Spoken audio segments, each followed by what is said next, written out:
परमात्मा की सृष्टि एक अबूझ पहेली है। इसको समझने का जितनी बार भी प्रयास किया गया, हमेशा अपूर्ण रहा। इसकी पूर्ण रूपेण व्याख्या नहीं हो पाई। हम इस सृष्टि की बात को छोड़कर सिर्फ इस संसार की बात करते हैं। यह संसार, इस संसार को लेकर भी सभी के अपने अपने अलग अलग विचार हैं, अलग अलग मत हैं। कोई कहता है कि यह संसार रेगिस्तान है जिसकी आग में प्रत्येक व्यक्ति झुलस रहा है। किसी का नजरिया है कि यह संसार एक मेला है जिसमें आकर्षण है, जिसमें आनंद है, जिसमें रोचकता है। असत्य होते हुए भी कितना आकर्षण। इस संसार को लेकर हर एक व्यक्ति के अपने अपने विचार हैं, अपने अपने मत हैं। पल्स बक एक राइटर हुई हैं। वो कहती हैं कि यहाँ हर एक इंसान का अपना नजरिया है, अपने विचार है, अपनी सोच है। उन्होंने बताया कि अगर एक घर में 7 व्यक्ति भी रहते हों तो उन 7 के विचार आपस में मिलेंगे नहीं।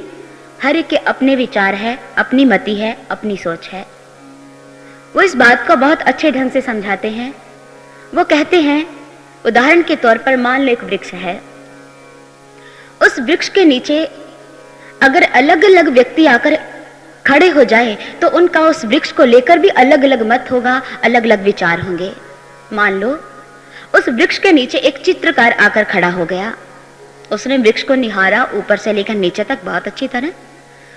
उसने, उस चित्रकार ने जब उस वृक्ष को देखा तो उसने वृक्ष की किसी और विशेषता को नहीं देखा, रंगों को देखा, उन कलर कॉम्बिनेशन को देखा, अपने माइंड में बिठाया और घर की ओर रवाना हो गया। उसी वृक्ष के नीचे एक कवि आकर खड़ा हो गया। उस कवि ने उस वृक्ष को देखा बड़े ध्यान से। उस समय उस वृक्ष के वो रंगों की ओर ध्यान नहीं देगा। उसने वृक्ष को जो देखा उसका मानवीकरण किया और घर जाकर एक कविता की रचना कर दी। उसका ध्यान रंगों में नहीं है। उसी वृक्ष के नीचे एक प्रेमी जाकर खड़ा हो गया। उसने उस वृक्ष को देखा, उसे बहुत अच्छा लगा क्योंकि वो सफल प्रेमी था, उसका प्रेम सार्थक हो रहा था। जैसे उसने वृक्ष को देखा, उसका मानवीकरण किया। वृक्ष की ओर फैली हुई जो उसकी शाखाएं हैं, उसे ऐसा लग रहा है जैसे मानो उसकी प्रेमिका उसका आलिंगन करने को तैयार खड़ी है। वृक्ष के फूल देखे, उसे लगा यही मेरे प्रेम की सफलता है, उसका नजरिया है। और उसी वृक्ष के नीचे अगर एक हारा हुआ प्रेमी, एक वो व्यक्ति जिसका प्रेम असफल हो चुका है, जिसने अपने उस प्रेम में धोखा खाया है, वो उस वृक्ष को किसी और नजरिए से देखेगा।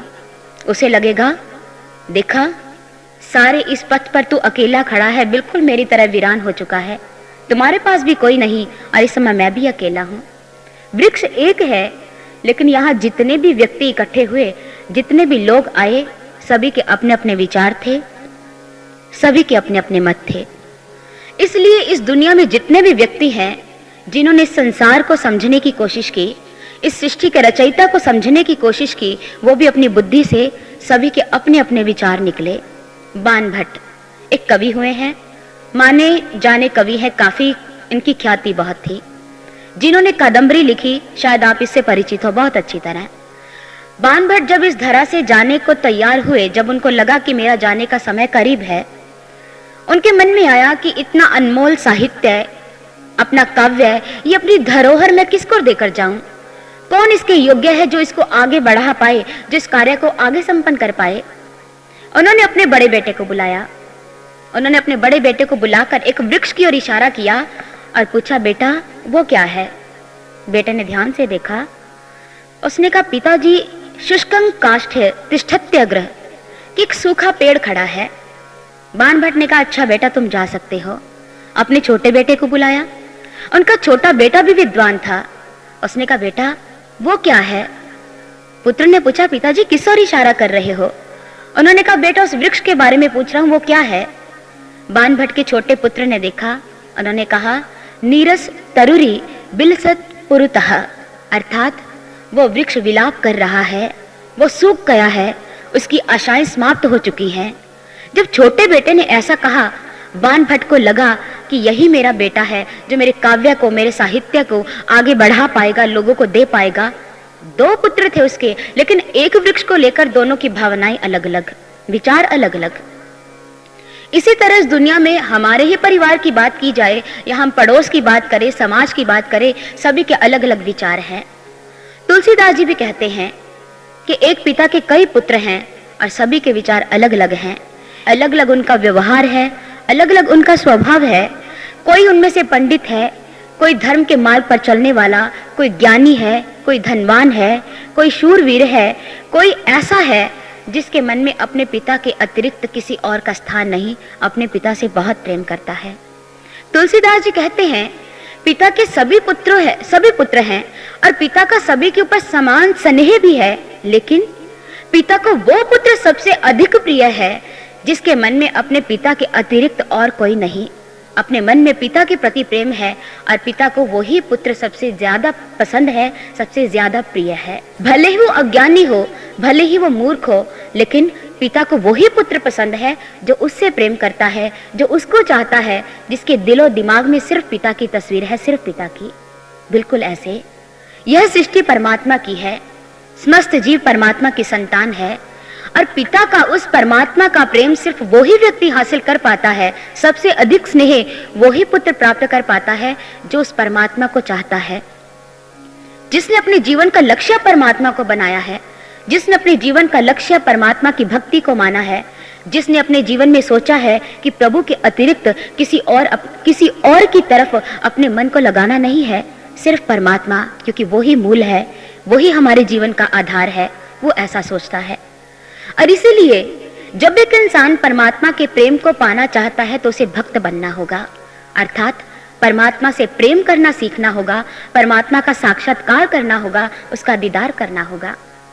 और यह बात समझने वाली है कि भक्त बनने के लिए विद्वान होना जरूरी नहीं है, कोई जरूरी नहीं, क्योंकि रामकृष्ण परमहंस पढ़े लिखे नहीं थे, बड़ी मुश्किल से बंगला में अपने हस्ताक्षर कर पाते थे, लेकिन उन्हीं रामकृष्ण परमहंस की चरण धूलि से विवेकानंद जी अर्थात नरेंद्र दिग्विजयी हो गए। पढ़े लिखे नहीं थे, विद्वान नहीं थे, लेकिन परमात्मा के एक बहुत बड़े भक्त जिनके ऊपर परमात्मा की अपार कृपा थी। रामकृष्ण परमहंस ने अपने जीवन में उस ईश्वर का साक्षात्कार किया, अपने घट में परमात्मा को देखा, अपने घट में उसका दर्शन किया और ना जाने कितने अपने शिष्यों को, कितने लोगों को उस परमात्मा का साक्षात्कार करवाया, कितने लोगों को वहां तक पहुंचा दिया। जो परमात्मा चाहता है, जो परमात्मा ने कहा, रामकृष्ण परमहंस ने वो किया और उस परमात्मा के प्रेम को भी प्राप्त किया। एक बच्चा अगर पिता के प्रेम को पाना चाहता है तो वही कार्य करता है जो पिता को पसंद है। अगर पिता की आज्ञा में नहीं है, उसके निर्देशन में नहीं है, तो पिता आपको अपनी जायदाद से भी बेदखल कर देता है, ये आप अच्छी तरह जानते हो। इसलिए जरूरी यह है कि जो परमात्मा का निर्देश है हमारे लिए, हम वही करें। एक उदाहरण के तौर पर समझते हैं, एक सफल अभिनेता वही होता है जो डायरेक्टर के कहे अनुसार, जो निर्देशक के कहे अनुसार कार्य करता है। निर्देशक कुछ कहे और हम कुछ करें तो हम कभी भी एक सफल अभिनेता बन नहीं सकते, हमारा अभिनय श्रेष्ठ हो ही नहीं सकता। अपने अभिनेता की अभिनयकर्ता में, अर्थात जो वो अभिनय करता है, उसमें सफलता पाने के लिए, श्रेष्ठता पाने के लिए उसे डायरेक्टर के निर्देशक के अनुसार चलना पड़ता है, उसे वो कार्य करना पड़ता है जो निर्देशक कहता है। और जब अभिनेता निर्देशक के कहे अनुसार कार्य करता है तो वो उसे बहुत ऊंचा पहुंचा देता है।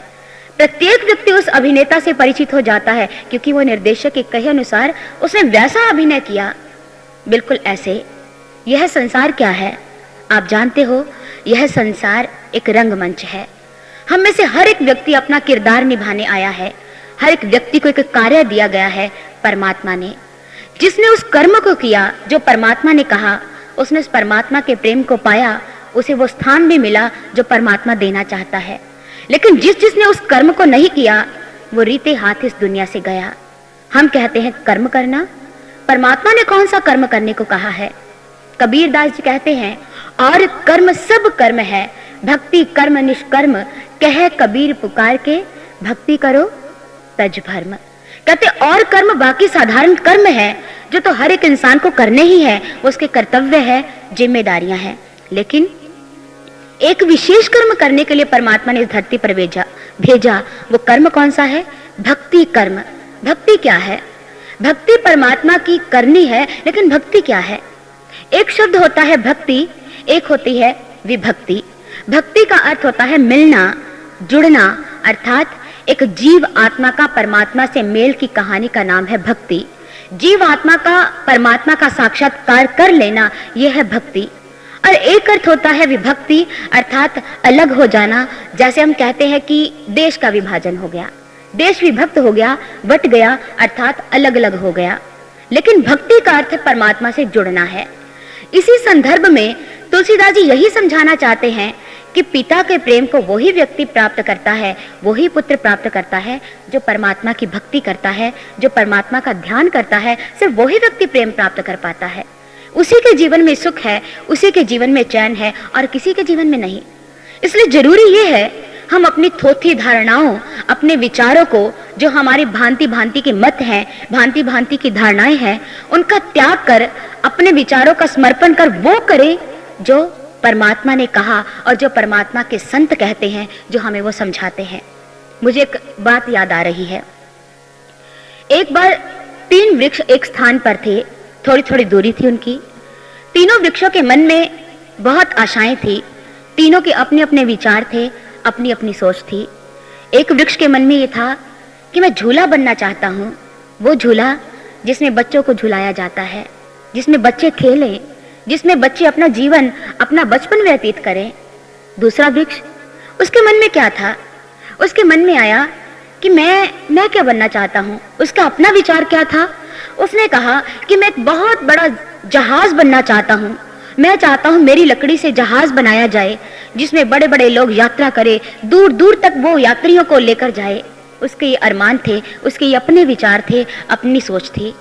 तीसरे वृक्ष के मन में था कि मैं वो बनना चाहता हूँ जो लोगों को सच का राह दिखाए, वो सच का मार्गदर्शक बनना चाहता था। दुनिया उससे देखे, उससे शिक्षा ले, सत्य के मार्ग की ओर अग्रसर हो, वो ऐसा बनना चाहता था।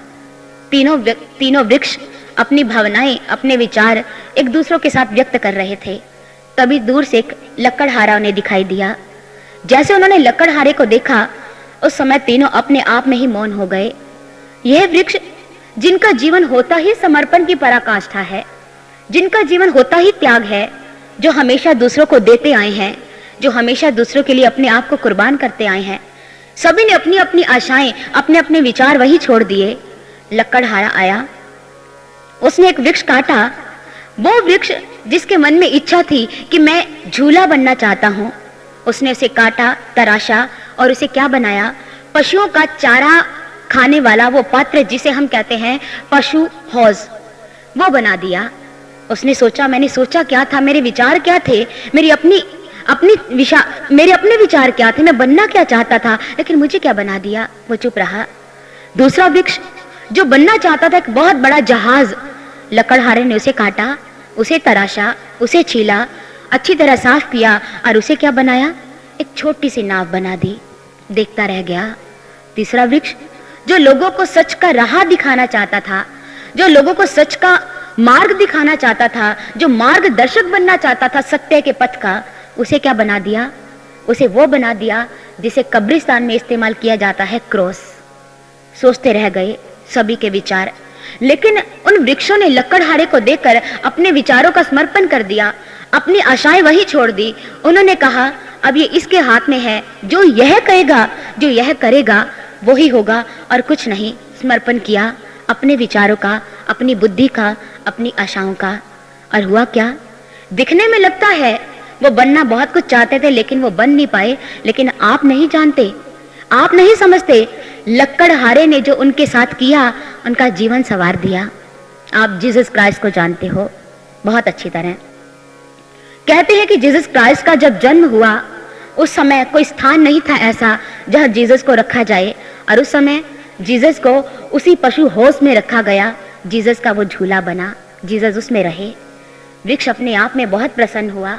अरे मेरी तो सोच बड़ी छोटी थी, मेरे विचार कैसे थे, लेकिन मुझे तो उत्तम जगह मिल गई। अरे मेरे यहाँ खुद ईश्वर के बेटे ने स्थान बनाया, ईश्वर का बेटा मेरे पास आकर रहा। क्या बना दिया? दूसरा वृक्ष जो यह सोचता था कि मैं बहुत बड़ा जहाज बनूं, वहां मैं लोगों को दूर दूर लेकर जाऊं, यात्रा करूं, लेकिन उसको छोटी सी नाव बना दिया। उसने अपने विचारों का, अपनी बुद्धि का समर्पण कर दिया कि जो लकड़हारा चाहेगा वो ही होगा। लेकिन आप जानते हो वो जो छोटी सी नाव थी वो किस काम में आई? शायद आप नहीं जानते, ये वही छोटी सी नाव थी जिसमें ईश्वर के बेटे जीसस क्राइस्ट ने सत्य का प्रचार किया। और वह नाव अपने आप को सौभाग्यशाली मान रही थी कि क्या मैंने क्या सोचा था और मेरी किस्मत कैसे सवार दी, इस लकड़हारे ने कैसे सवार दी।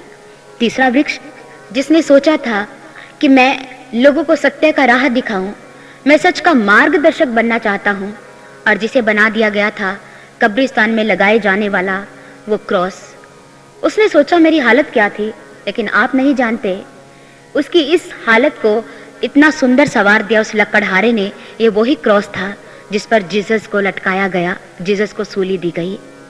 सभी की किस्मत संवर गई, सभी के अपने विचार थे, सीमित बुद्धि थी, सीमित सोच थी, लेकिन लकड़हारे ने सब बदल दिया, सब बदल दिया। सभी अपने आप को सौभाग्यशाली मान रहे थे। जब हम भी अपने विचारों को, अपनी धारणाओं को, अपने मतों को एक लकड़हारे रूपी परमात्मा के आगे अर्पण करते हैं, फिर परमात्मा हमें क्या बनाता है ये सिर्फ परमात्मा जानता है, हम नहीं। हम जीवन में बहुत कुछ प्राप्त करना चाहते हैं, हम सुख चाहते हैं, मिलता दुख है, हम शांति चाहते हैं, हाथ लगती है अशांति, हम शुभ चाहते हैं, होता अशुभ है। क्यों? हम अपनी सोच से कुछ करना चाहते हैं और कभी अपने साथ परमात्मा को लेकर चलते नहीं है। जब तक अपने साथ परमात्मा को लेकर नहीं चलोगे और उस ईश्वर के आगे अपनी बुद्धि अर्पण नहीं करोगे, हम अपने जीवन में उस परम सुख को प्राप्त नहीं कर सकते। लेकिन त्रासदी है, हम आज तक अपने लक्ष्य से परिचित होते हुए भी अपने विचारों में, अपनी धारणाओं में, अपने मत मतांतरों को लेकर ईश्वर से दूर हैं। उसको जानने की कोई कोशिश नहीं, उसे जानने की कोई जिज्ञासा नहीं, उसे जानने की कोई ललक नहीं, बस चलते जा रहे हैं। हम यह देखते हैं कि हम अपने विचारों से दूसरों के ऊपर कैसे हावी हो, हम यह नहीं देखते कि हम अपने विचारों के माध्यम से या उनके विचारों के माध्यम से हम किसी से क्या प्रेरणा ले सकते हैं। हमने कभी नहीं सोचा। संत बार बार इस दुनिया में आते हैं, बार बार हमें समझाते हैं, लेकिन हम समझते नहीं हैं। हम अपने विचारों को उनके आगे रखते हैं, उनके विचारों से कभी कुछ ग्रहण नहीं किया, कभी नहीं। और लोगों के इन्हीं विचारों को लेकर हम अगर और विचार विमर्श करें तो लोगों के जहां अपने संबंधित, अपने आप को लेकर बहुत सारे विचार हैं, समाज को लेकर बहुत सारे विचार हैं, ऐसे विचार उनके परमात्मा को लेकर भी हैं। हम दुनिया में रहते हैं, बहुत से लोगों से मिलते हैं, लोगों के परमात्मा को लेकर भी अलग अलग विचार हैं। और उन विचारों पर अगर हम गहराई से बातचीत करना चाहें तो हमें इसी दुनिया में, इसी समाज में दो तरह के व्यक्ति मिलते हैं, एक वो आस्तिक और दूसरा नास्तिक। आस्तिक वो है हमारे दृष्टिकोण में, आस्तिक जो परमात्मा को मानता है, और नास्तिक जो परमात्मा को नहीं मानता। हमारा दृष्टिकोण ऐसा कहता है, लेकिन महापुरुषों का दृष्टिकोण ऐसा नहीं कहता। उनकी नजर में आस्तिक वो नहीं जो परमात्मा को मानता है, और उनकी नजर में नास्तिक वो नहीं जो परमात्मा को नहीं मानता। उनकी नजर कुछ और है, क्योंकि वो समझते हैं, वो कहते हैं कि आस्तिक भी तर्क करता है और नास्तिक भी तर्क करता है, और दोनों परमात्मा से कोसों दूर हैं। आस्तिक तर्क करता है, अरे भाई इतनी बड़ी सृष्टि है, ये प्रकृति, ये पेड़, ये पौधे, ये पहाड़, ये सब परमात्मा ने नहीं बनाया तो फिर किसने बनाया? इसका मतलब परमात्मा है। लेकिन नास्तिक उससे भी बढ़कर तर्क देता है। उसने कहा, अच्छा तुम कह रहे हो ये सृष्टि, ये पेड़, ये पौधे, ये पहाड़, यह सब कुछ परमात्मा ने बनाया है, तो बताओ तुम्हारे परमात्मा को बनाने वाला कौन है? तर्क के ऊपर महातर्क। हमारे विचार जितने ज्यादा हैं, जितने हम तर्क देते हैं, उतने ही हम सत्य से कोसों दूर होते चले जाते हैं, कोसों दूर। आस्तिक ने अपना तर्क दिया और नास्तिक ने अपना तर्क, लेकिन सत्य से दोनों कोसों दूर हैं। तर्क जिसकी जितनी बुद्धि कुशाग्र है, जितनी बुद्धि तीव्र है, वो उतना ही बढ़िया तर्क देगा। जैसे मुझे एक बात याद आ रही है, एक बार दो सज्जन आपस में बात कर रहे थे, उनमें दोनों ने जब आपस में बातचीत की तो एक ने कहा कि भाई तू जानता है? उसने कहा भाई क्या? कहते एक बात सुनाता हूं मैं तुझे, बहुत मजेदार बात है। उसने कहा अच्छा क्या? उसने कहा कि एक हाउसवाइफ होती है ना, उसको अगर पूछा जाए 2 और 2 कितने होते हैं, तो वो कहती है 2 और 2 4 होते हैं। कहते जानते हो क्यों? क्योंकि उसे सारा हिसाब किताब लिखना होता है, कितने का दूध आया, कितना कहाँ लगा, कितना बच्चों के कपड़ों पर लगा, उसे पूरा हिसाब किताब अपने पति को देना पड़ता है, और वो पूरा सही बताती है 2 और 2 कितने होते हैं? 4। उसने कहा अच्छा इसमें कौन सी बात है? कहते सुनो तो सही। कहते अगर हम किसी मुनीम से पूछे, एक अकाउंटेंट से पूछे, भाई 2 और 2 कितने होते हैं, तो वो मुनीम कहेगा कि 2 और 2 3 भी हो सकते हैं और 2 और 2 5 भी हो सकते हैं। उसने कहा ऐसे कैसे? उसने कहा मुनीम कहता है कि भाई 2 और 2 3 तब होते हैं जब हमने ग्राहक को कुछ देना होता है, और 2 और 2 5 तब होते हैं जब हमने उससे कुछ लेना होता है। उसने कहा अच्छा। उसने कहा जब एक वकील से पूछा जाए 2 और 2 कितने होते हैं तो जानते वो क्या जवाब देता है? उसने कहा क्या? कहता वो अपना चश्मा थोड़ा सा नीचे झुकाएगा, घूरी देगा आंखों के और ऊपर की ओर उठाकर कहेगा भाई बता दे कितने करने, कर देते हैं। यानी कि जितनी तर्क है, जितनी कुशाग्र बुद्धि है, वो वैसा कर सकता है। तर्क से आप कुछ भी कर सकते हो, लेकिन इन विचारों से, इन तर्कों से आप परमात्मा तक पहुंच नहीं सकते। परमात्मा मन बुद्धि का विषय नहीं है, कोसों दूर की बात है। केशव चंद्र हुए हैं, विद्वान हुए हैं अपने समय के, रामकृष्ण परमहंस जी के समय के। वो नास्तिक थे। रामकृष्ण परमहंस जिन्होंने खुद सत्य को जाना, परमात्मा का साक्षात्कार किया और ना जाने कितने लोगों को सत्य के प्रति जनाया, सत्य को जनाया। लोगों ने केशव चंद्र को कहा, केशव चंद्र तुम लोगों से शास्त्रार्थ करते हो और हर बार जीत कर आ जाते हो, और अगर अब की बार तुम रामकृष्ण परमहंस जी को हरा कर दिखाओ तो हम तुम्हें मान जाएंगे। केशव चंद्र कहने लगे इसमें कौन सी बड़ी बात है। केशव चंद्र जी रामकृष्ण परमहंस जी के पास गए। जैसे उनके पास गए, उन्होंने जाकर उनसे विचार विमर्श किया और परमात्मा को लेकर बड़े अपमानजनक शब्द भी कहे। रामकृष्ण परमहंस सुनते रहे। उन्होंने कहा अच्छा क्या सिद्ध करना चाहता है रे तू? उन्होंने कहा मैं ये सिद्ध करना चाहता हूं कि परमात्मा नहीं है। रामकृष्ण परमहंस कहते अच्छा बताओ। उन्होंने कहा बहुत सारे विचार दिए। अगर परमात्मा होता तो दुनिया में इस तरह का भ्रष्टाचार, अधर्म होता? अरे परमात्मा होता तो क्या चोर चोरी करता? अरे कत्लेआम होता है तो परमात्मा रोकता नहीं? इसका मतलब परमात्मा नाम की कोई चीज नहीं। रामकृष्ण परमहंस जी ने कहा अरे वाह, बहुत बढ़िया, बहुत बहुत बढ़िया, तुम तो सही कह रहे हो। उन्होंने फिर अपना तर्क दिया।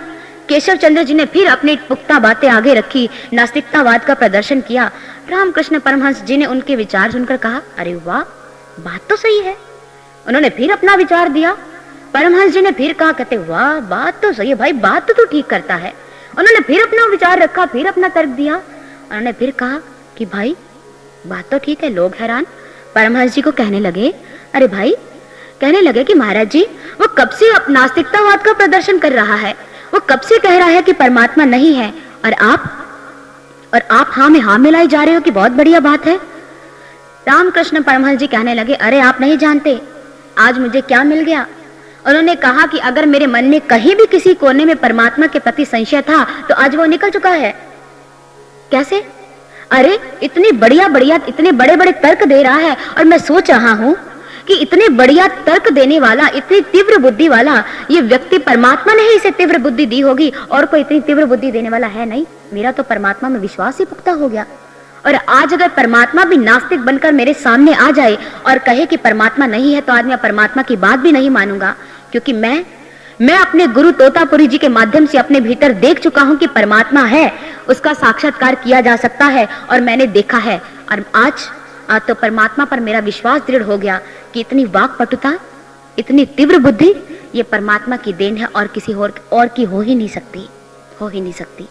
बिल्कुल ऐसे ही 11वीं शती में एक और फिलोसोफर हुए हैं अल गजाली, जिन्होंने इस बात पर खूब अध्ययन किया कि परमात्मा है भी कि नहीं। लोग कहते हैं कि परमात्मा देखा जा सकता है, उसका साक्षात्कार किया जा सकता है, लोग बहुत से विचार देते हैं। उन्होंने गहन अध्ययन किया, और गहन अध्ययन करते करते, लोगों के विचार सुनते सुनते, बहुत किताबें पढ़ते पढ़ते वो इस निष्कर्ष पर पहुंचे कि परमात्मा नहीं है। उन्होंने नास्तिकतावाद का प्रदर्शन किया, लेकिन जीवन के किसी मोड़ पर परमात्मा की अपार कृपा बरसी, उन्हें सत्य का बोध हुआ। उसके बाद उन्होंने एक किताब लिखी तुहुफतुल फिलासफा, जिसमें उन्होंने लिखा कि बुद्धि के द्वारा तो उसे जाना जा सकता है जो बुद्धि गम्य है, लेकिन जो ज्ञानातीत है उसे अपनी बुद्धि से कैसे जान सकते हैं। परमात्मा मन बुद्धि का विषय नहीं है। तुलसीदास जी भी कहते हैं राम अतर्क्य बुद्धि मन वाणी। भगवान शंकर उमा जी को कहते हैं कि राम अतर्क्य बुद्धि मन वाणी, मत हमार अस सुनो सयानी, कि परमात्मा को हे उमा मन बुद्धि तर्क इन चीजों से प्राप्त नहीं किया जा सकता। परमात्मा इन चीजों का विषय नहीं है। केनोपनिषद में आता है न तत्र चक्षुर गच्छति न वाग गच्छति नो मनो न विद्मो न विजानिमो। ना तो वहां इन इंद्रियों की पहुंच है, ना तो हम बुद्धि से उसे जान सकते हैं, न मन से जान सकते हैं। परमात्मा इन वस्तुओं के द्वारा, इन इंद्रियों के द्वारा जानने का विषय नहीं है। परमात्मा को जानने का मार्ग कोई और है। परमात्मा को जानने का मार्ग कोई और नहीं, और वो मार्ग भी सिर्फ एक है। जितने लोगों ने भी परमात्मा को जाना, दुनिया में जितने भी भक्त हुए हैं, जिन्होंने अपने जीवन में ईश्वर का साक्षात्कार किया, उन्होंने उस एक मार्ग के द्वारा किया। कैसे किया? एक संत की कृपा से, संत के माध्यम से। जीवन में जब संत का पदार्पण हुआ, तब उस परमात्मा को जाना। आस्तिक ने कहा कि परमात्मा है, लेकिन देखा नहीं था। नास्तिक ने कहा परमात्मा नहीं, देखा नहीं। क्या फर्क पड़ता है? दोनों अंधे हैं। एक अंधा कह रहा है सूर्य है, प्रकाश है, और दूसरा अंधा कह रहा है सूर्य नहीं है, प्रकाश नहीं है। क्या फर्क पड़ता है? क्योंकि दोनों अंधे हैं। उनके मानने या नाम मानने से हमें कोई फर्क नहीं पड़ने वाला। फर्क तो तब पड़ेगा जब कोई उन्हें एक वैद्य मिले, एक डॉक्टर मिले, जो उनका ऑपरेशन करे, उनको आंख दे दे और दिखा दे कि हाँ प्रकाश है, हाँ सूर्य होता है। एक वैद्य की जरूरत है। बिल्कुल ऐसे आस्तिक अगर कहता है कि परमात्मा है, मैं परमात्मा को मानता हूं, तभी भी उसने कुछ प्राप्त नहीं किया है, क्योंकि वो मान रहा है, उसने देखा नहीं है, उसने जाना नहीं है। और परमात्मा को आज तक जिस किसी ने भी जाना, हमेशा संत की कृपा से जाना। वो इस मार्ग में से होकर गुजरा। जिसने भी उस ईश्वर को देखा, संत के माध्यम से देखा। और इसी तरह उन अंधों को जब आंख मिलेगी एक संत की कृपा से, तब वो भी समझ जाएंगे कि हाँ प्रकाश है, परमात्मा है, परमात्मा देखने का विषय है, उसका साक्षात्कार किया जा सकता है। लेकिन संत की कृपा से, इसी मार्ग के माध्यम से, जिसने इस मार्ग को अपनाया, उसने अपने जीवन में उस परमात्मा को देखा। दादू साहिब हुए हैं, उन्होंने अपने जीवन में परमात्मा को देखा। कैसे? संत की कृपा से। रविदास जी ने अपने जीवन में परमात्मा को देखा, संत की कृपा से। मीराबाई जी ने अपने जीवन में परमात्मा को देखा, संत की कृपा से। इसलिए संत परमात्मा रूपी, राम रूपी समुद्र को प्राप्त करने के लिए संत रूपी मेघ की जरूरत है। और इसी बात को बहुत सुंदर ढंग से तुलसीदास जी ने रामचरितमानस में वर्णित किया है, जिसमें काकभुशुंडी जी गरुड़ जी को क्या समझा रहे हैं कि अगर परमात्मा रूपी उस सागर को, उस समुद्र को पान करना है, तो मेघ रूपी संत चाहिए। राम सिंधु घन सज्जन धीरा। तुलसीदास जी कहते हैं कि राम समुद्र है और संत मेघ हैं। समुद्र क्या है? समुद्र का जल खारा होता है, आप उसे पी नहीं सकते, आपकी प्यास उससे शांत नहीं हो सकती, आपकी पिपासा शांत नहीं हो सकती। ना ही उसे खारे जल को आप सहेज कर रख सकते हो, क्योंकि वो आपके काम का नहीं है। उस खारे जल का पान हम कैसे कर सकते हैं? जब वो पानी वाष्पित होता है, बादल बनते हैं, और बादल जब वर्षा करते हैं और उसके बाद नदी, तालाब, झरने भर जाते हैं, उस पानी को हम पी सकते हैं, उस पानी को भर कर रख सकते हैं। सागर का जल हमें प्राप्त हुआ उस संत की कृपा से। कैसे? अर्थात सागर का जल पाया हमने मेघ के माध्यम से। सागर परमात्मा है और मेघ संत है। अगर आपको सागर रूपी परमात्मा की तरफ जाना है, तो आपको मेघ रूपी संत के माध्यम से ही जाना पड़ेगा, किसी और माध्यम से नहीं। वो आगे लिखते हैं, चंदन तरु हरि संत समीरा। उन्होंने कहा कि परमात्मा चंदन है और समीर अर्थात हवा संत है। बहुत सुंदर कहा। चंदन परमात्मा है। अगर आपको चंदन की सुगंधि को प्राप्त करना है, उसकी महक को लेना है, तो कैसे ले सकते हैं? वायु के माध्यम से, हवा के माध्यम से। और जब हवा का स्पर्श चंदन को स्पर्श करता है और वो हमारे द्वारा हमारी घ्राण इंद्रियों तक पहुंचता है, तब हमें चंदन की सुगंधि मिलती है। और भी खासियत है, जब वो हवा चलती है, चंदन के आसपास जितने भी वृक्ष हैं, उनको भी अपनी महक से सुवासित कर देती है, उनको भी अपनी महक से भर देती है, और वो वृक्ष भी चंदन बन जाते हैं। इसलिए परमात्मा रूपी चंदन को प्राप्त करना है, तब समीर रूपी संत के माध्यम से ही हो सकता है। तुलसीदास जी कहते हैं कि परमात्मा को प्राप्त करना है तो संत चाहिए। इसलिए काकभुशुंडी जी के माध्यम से उन्होंने गरुड़ जी को समझाया, तुम राम तक पहुंचना चाहते हो तो तुम्हें संत करना होगा। संत ही एक मार्ग है जिसके माध्यम से परमात्मा तक पहुंचा जा सकता है, कोई और मार्ग नहीं, सिर्फ एक ही मार्ग है। इस एक मार्ग को जिसने जान लिया, जिसने इस संत की कृपा को समझ लिया वो परमात्मा से दूर नहीं, परमात्मा के बिल्कुल नजदीक है, परमात्मा के पास है। हम इस बात को और थोड़ी गहराई में समझना चाहेंगे। जैसे संत एक ऐसा पड़ाव है जिस पर ठहरकर उसके बाद एक इंसान परमात्मा रूपी मंजिल तक पहुंचता है।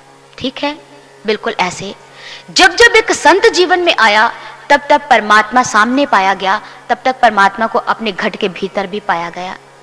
ध्रुव ने पाया उस संत की कृपा से, प्रहलाद ने पाया संत की कृपा से, दादू दयाल ने पाया संत की कृपा से। कबीरदास जी कहते हैं, हमारे गुरु मिले ब्रह्म ज्ञानी, पाई अमोलक कहानी, हंसा पहुंचा सुख सागर में, मुक्ति भरे जहां पानी। अर्थात मैंने जहां उस सत्य को प्राप्त किया, उस सनातन सत्य को, तो कैसे? एक संत की कृपा से। इसलिए अपने जीवन में संतों का संग करो ताकि आपकी बिगड़ी बन जाए। उस संतों का साथ प्राप्त करो, उस संतों का संग करो ताकि आपकी बिगड़ी बने, आपका जीवन संवर जाए। संत का संग एक ऐसा संग है जिसके माध्यम से हम प्रभु की राम की भक्ति को प्राप्त करते हैं। क्योंकि तुलसीदास जी लिखते हैं, सब कर फल हरि भक्ति सुहाई, सो बिन संत न काहू ही पाई। अस विचार जोई करे सत्संगा, राम भक्ति ते ही सुलभ विहंगा।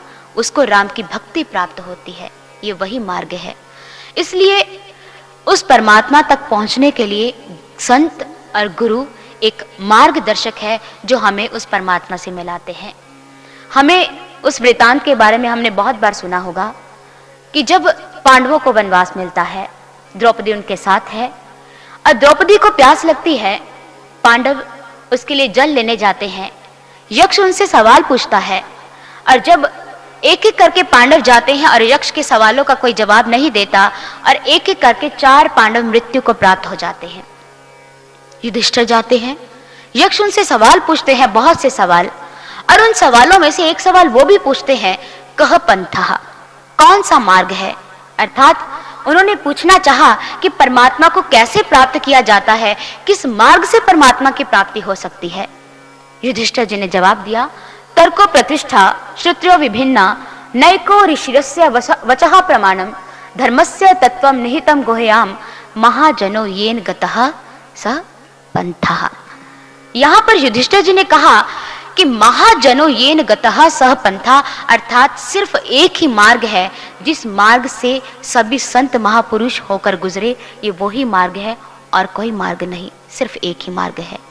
और इसीलिए इसके अतिरिक्त जब भगवान श्री कृष्ण की बात करते हैं हम, द्वापर में उन्होंने अर्जुन को ज्ञान दिया और ज्ञान देते हुए उन्होंने कहा, जिसका वर्णन 4th अध्याय में आता है, वो कहते हैं कि अर्जुन इमं विवस्वते योगम प्रोक्तवान अहम अव्यम विवस्वान मनवे प्रहा मनु इक्ष्वाकवे अब्रवीत एवं परंपरा प्राप्तमिमं राज ऋषियो विदु स काले नेह महता योगो नष्टः परंतप।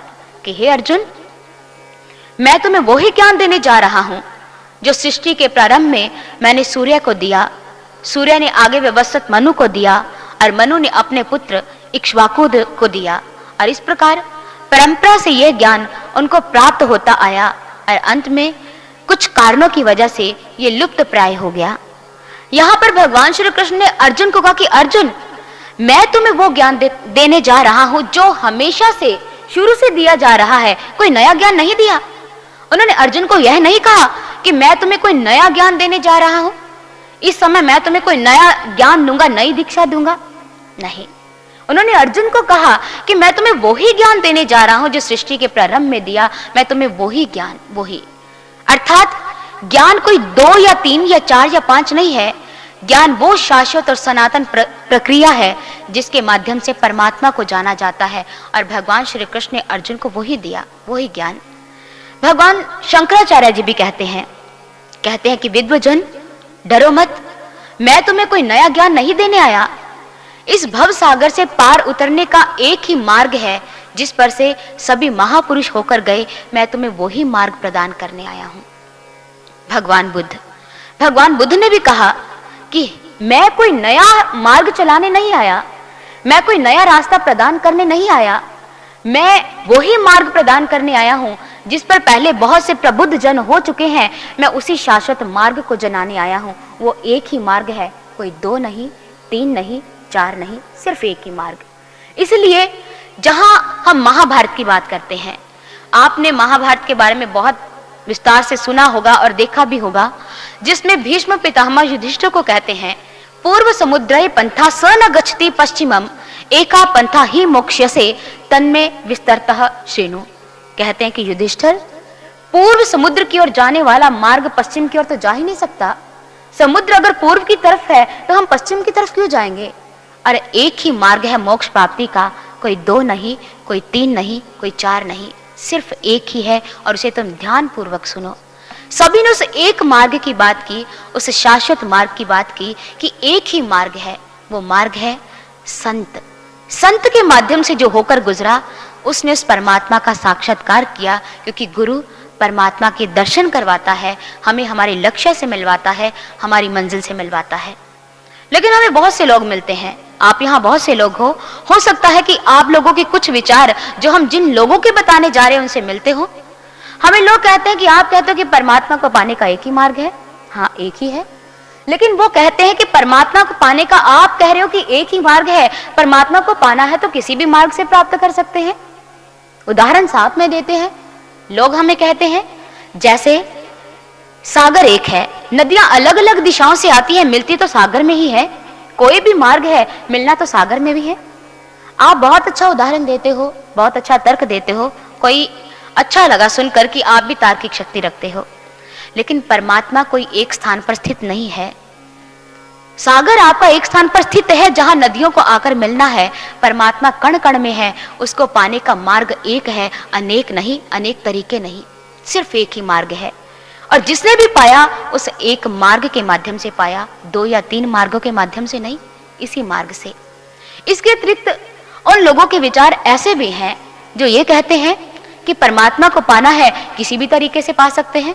हम आपसे पूछना चाहते हैं, हम भोजन करते हैं, मुख से करते हैं, पानी पीते हैं, मुख से पीते हैं। आज तक क्या ऐसा हुआ है कि हम कहें कि भोजन करते करते, मुख से भोजन करते करते थक गए हैं, चलो आज कान से भोजन करते हैं। मुंह से पानी पीते पीते थक गए हैं, चलो आज नाक से पानी पीते हैं। ऐसा हुआ? जब भोजन करने का हमारा शाश्वत तरीका बदला नहीं, पानी पीने का वो तरीका बदला नहीं, उसी मार्ग से हम भोजन ग्रहण करते आ रहे हैं, उसी मार्ग से पानी पीते आ रहे हैं, तो परमात्मा को पाने का तरीका कैसे बदल सकता है? वो तो फिर शाश्वत और सनातन है, जो युगों युगों से चलता आ रहा है। समझ आई? चलो एक और उदाहरण से समझते हैं। समझना है? चलो ठीक है। जैसे टीवी स्टेशन की बात करते हैं, टीवी स्टेशन से वेव्स निकलती है, ध्वनि तरंगे। उन ध्वनि तरंगों की हम बात करें तो वो सारी वायुमंडल में व्याप्त है। अगर आप दूरदर्शन को देखना चाहते हो उन तरंगों के माध्यम से, तो क्या करना होगा? आपको एक रिसीवर चाहिए, आपको टेलीविजन चाहिए, आपको दूरदर्शन चाहिए। उस रिसीवर के माध्यम से, दूरदर्शन के माध्यम से आप वातावरण में व्याप्त तरंगों को पकड़ोगे और दूरदर्शन देख सकोगे। ये टीवी देखने का तरीका है। आपको रिसीवर चाहिए, दूरदर्शन चाहिए, ताकि आप वायुमंडल में व्याप्त तरंगों को पकड़कर अपने उस चैनल के माध्यम से, उस टीवी के माध्यम से आप प्रोग्राम देख सको, अलग अलग चैनल्स देख सको। बिल्कुल ऐसे ये टीवी देखने का तरीका है। अब चाहे कोई हिंदू है, चाहे सिख है, चाहे मुसलमान है, चाहे ईसाई है, वो दूरदर्शन देखेगा तो इसी माध्यम से देखेगा। दूरदर्शन देखने का तरीका एक ही है, अलग अलग नहीं है। किसी भी जाति के हो, किसी भी कौम के हो, किसी भी मजहब के हो, आपको दूरदर्शन तो इसी माध्यम से देखना पड़ेगा। प्रोग्राम्स देखना चाहते हो तो आपको टेलीविजन के माध्यम से ही देखने पड़ेंगे। ऐसा नहीं है कि कोई कहे मैं तो इस कौम से संबंध रखता हूं, शायद टीवी देखने का तरीका कोई और होगा। मार्ग एक है, तरीका एक है, पद्धति एक है। परमात्मा को एक ही मार्ग से पाया जा सकता है, किसी और मार्ग से नहीं, और वो मार्ग है संत। संत ही हमें बता सकता है कि परमात्मा को पाना कैसे है। एक बार की बात है कि जीजाबाई ने शिवाजी को कहा कि शिवा, तुम्हें अर्जुन बनना है। जैसे अर्जुन नाम सुना, शिवाजी ने धुन सवार हो गई, दौड़े गए दादाजी के पास। दादाजी, दादाजी, वो माँ कहती है कि मुझे अर्जुन बनना है, लेकिन कृष्ण तो है नहीं। दादा ने कहा, तू अर्जुन बनने की तलब रख, कृष्ण तो तेरे इधर उधर घूम रहे हैं किसी अर्जुन की तलाश में। और सचमुच शिवाजी को मिले स्मर्त गुरु रामदास जी, कृष्ण रूपी गुरु के माध्यम से। कृष्ण रूपी गुरु मिल गए उनको स्मर्त गुरु रामदास जी के रूप में, और सचमुच में उन्होंने अपने आप को अर्जुन बनकर दिखा दिया। संत ही आपको परमात्मा से मिला सकता है, बस तलब चाहिए आपके अंदर, तलब। ऐसा ना हो कि आपने जैसे यहाँ 1000 बातें सुनी, हाँ परमात्मा को पाया जा सकता है, संत के माध्यम से पाया जा सकता है, संत वो है जो परमात्मा को दिखा दे, आपने बहुत सी बातें सुनी। ये ना हो कि सुनी सुनाई हम यहाँ रख के चले जाएं। मुझे एक बात याद आ रही है, एक बार की बात है, छोटी सी बात है कि रात का समय था, पति पत्नी सो रहे थे, घर में चोर घुसा, पत्नी की नींद खुली, उसने देखा कि खिड़की के बाहर एक चोर है। उसने अपने पति देव को हिलाया, अजी सुनते हो, देखो वो चोर है। कहता जानता हूं। उसने कहा अच्छा जानता है। उसने फिर कहा अरे वो देखो चिटकनी खोल रहा है। कहता जानता हूं। वो चिटकनी खुल गई, वो देखो खिड़की भी खोल दी, वो अंदर आ गया। वो कहता जानता हूं। उसने कहा वो देखो तिजोरी को चाबी लगा रहा है। कहता जानता हूं। अरे वो देखो वो माल निकाल कर लेकर जा रहा है। वो कहता जानता हूं। पत्नी को आया गुस्सा, उसने झट से उसके ऊपर से रजाई उतारी। कहती तुम्हारी इस जानकारी का फायदा क्या कि चोर माल लेके चला गया, सारी लूट मार हो गई और तुम कह रहे हो जानता हूं। आपने भी यहाँ बहुत सारी बातें जानी और आप कहते हो कि हाँ हम जानते हैं कि गुरु के माध्यम से परमात्मा को देखा जा सकता है। ये ना हो कि आपका घर लुट जाए, 600 रुपये पूंजी लुट जाए और आप कहो कि जानते हैं। ऐसा नहीं हो। उस एक मार्ग को प्राप्त करो, वो मार्ग जो संत के माध्यम से होकर गुजरता है। उस रास्ते को, वो रास्ता संत दिखाता है, फिर आपको आपकी मंजिल नजर आती है, आपका लक्ष्य नजर आता है, वो संत का काम है। अब आपके अंदर विचार पैदा होगा, आपने कहा कि एक संत की शरण ग्रहण करो, आपको परमात्मा का साक्षात्कार होगा। हमें कैसे पता चलेगा कि हमने सही मार्ग का चयन किया है? सवाल बहुत अच्छा है। अब इस बात की पहचान करनी हो कि हम कहाँ सही हैं, हमने सही मार्ग का चयन किया है कि नहीं। आपको कुछ उदाहरण देना चाहेंगे। युद्ध भूमि में भगवान श्री कृष्ण ने अर्जुन को ज्ञान दिया। यह नहीं कहा कि घर जाकर अभ्यास करना, सुमिरन करना, एक दिन परमात्मा दिख जाएगा। उन्होंने ज्ञान देते समय ही, दीक्षा देते समय ही अर्जुन को परमात्मा का साक्षात्कार करवा दिया। और उस समय अर्जुन ने कहा, जो संजय के माध्यम से हमें पता चल रहा है कि दिव्य सूर्य सहस्रस्य भवेद्युपदुथिता यदि भास सदृशी सा स्याद् भास अस्तस्य महात्मनः। संजय बतला रहे हैं अर्जुन का अनुभव कि मैं अपने सामने करोड़ों सूर्य के समान भी इतना प्रकाश देख रहा हूं कि उसके सामने करोड़ों सूर्यों का प्रकाश कम पड़ रहा है। परमात्मा का प्रकाश इतना तेजोमयी है कि करोड़ों सूर्य का प्रकाश उसके सामने कम है। संजय ने धृतराष्ट्र को अर्जुन का अनुभव सुनाया कि वो ऐसा कह रहा है, ऐसा उसने देखा। इसलिए आपके मार्ग की पहचान की, आपने सही मार्ग का चयन किया, यह है कि जब आपको संत ज्ञान देगा, आपको इमीडिएटली तत्काल परमात्मा का दर्शन करवाएगा। नरेंद्र ने रामकृष्ण परमहंस से जब दीक्षा प्राप्त की, उसी वक्त तत्काल उनको परमात्मा का साक्षात्कार हुआ और नरेंद्र ने माना तब कि ये पूर्ण संत है जब ज्ञान देते समय हमें जो कोई परमात्मा का दर्शन करवा दे, परमात्मा का साक्षात्कार करवा दे, यह संत की पहचान है। इसलिए हमारे समस्त धार्मिक ग्रंथ संत की यही परिभाषा, यही पहचान बतलाते हैं। गुरु की यही संत संग अंतर प्रभ डीठा कि संत वो है जो हमें परमात्मा का साक्षात्कार करवा दे, हमें हमारी मंजिल से मिलवा दे। बस जरूरत यह है कि अपनी थोथी धारणाओं, अपने विचारों, अपने तर्क, अपनी बुद्धि को त्याग कर संत के श्री चरणों में अर्पण कर दो और संत आपको ज्ञान देते समय परमात्मा का साक्षात्कार करवाएंगे। यह जीवन की अटल सच्चाई है।